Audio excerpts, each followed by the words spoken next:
Hello అండి. Welcome back to my channel. ఇవాళ veg keema curry, అదే అండి సోయా కీమా కర్రీ. టేస్ట్ చాలా బాగుంటుంది, నాన్ వెజ్ ఫ్లేవర్ ఇస్తుంది. ఎలా ప్రిపేర్ చేయాలో చూసేద్దాం. సోయా కీమాని మనం ఎంత కావాలో అంత తీసుకోవాలండి. అది మనం తీసుకున్న దానికంటే డబల్ అవుతుంది నానబెట్టిన తర్వాత. ఒక బౌల్లోకి కావలసినంత వేసుకోవాలి. ఇది మనం వేసుకున్న దానికంటే డబల్ క్వాంటిటీ అవుతుందండి. నానబెట్టిన తర్వాత చూసి వేసుకోవాలి. ఇలా వాటర్ వేసి పక్కన పెట్టేసుకుందాం. స్టవ్ పైన కడాయి పెట్టేసుకొని ఆయిల్ వేసి గరం మసాలా స్పైసెస్ వేసుకొని ఆనియన్ పచ్చిమిర్చి కూడా వేసి అవి కలర్ మారేంత వరకు వేయించుకోవాలి. అప్పట్లోపు మనం టమాటోస్, కాజు పేస్ట్ చేసుకుందాం. ఒక 4 టమాటాలు తీసుకున్నాను, ఒక 10 వరకు కాజు తీసుకున్నాను. ఇవి పేస్ట్ చేసి పక్కన పెట్టేసుకుందాం. ఇప్పుడు ఆనియన్స్లోకి పసుపు, అల్లం వెల్లుల్లిపాయ పేస్ట్ కూడా వేసేసి అది పచ్చివాసన పోయిన తర్వాత మనం నానబెట్టుకున్న సోయా కీమాని యాడ్ చేసుకోవాలి.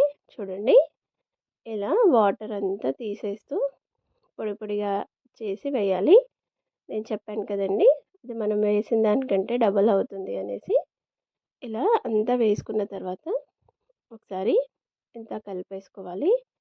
ఇలా కలిపేసుకున్న తర్వాత కర్రీకి సరిపడా కారం, ఉప్పు, కొద్దిగా ధనియాల పొడి కూడా వేసుకొని మళ్ళీ అంతా కలిసేలాగా ఇలా కలిపేసుకోవాలి. ఇలా కలిపేసిన తర్వాత మనం గ్రైండ్ చేసి పెట్టుకున్న టమాటో కాజు పేస్ట్ ఉంది కదండి, అది వేసేసి తగినంత వాటర్ కూడా వేసుకోవాలి.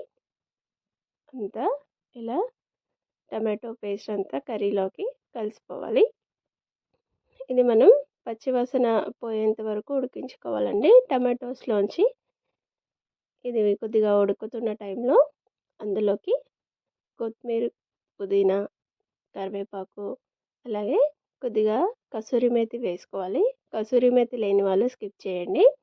ఇలా కసూరి మేతి వేసుకొని ఒకసారి కలిపేసి ఇంకా 2 నిమిషాలు ఉడికించుకుంటే ఇలా దగ్గర పడుతుంది. ఇప్పుడు అందులోకి కొద్దిగా గరం మసాలా వేసుకోవాలండి. గరం మసాలా వేసుకొని ఒకసారి కలిపేసి స్టవ్ ఆఫ్ చేసుకోవాలి. అంతే, కర్రీ చేసుకోవడం చాలా సింపుల్, తొందరగా కూడా అయిపోతుంది. మనం చపాతీ, రోటీ, పూరి దేంతో అయినా తినొచ్చండి. చాలా బాగుంటుంది టేస్ట్. మీకు రెసిపీ నచ్చితే ఒకసారి ట్రై చేయండి. నా వీడియో కనుక నచ్చితే ప్లీజ్ లైక్ చేయండి, షేర్ చేయండి, సబ్స్క్రైబ్ చేసుకోండి. Thank you so much for watching.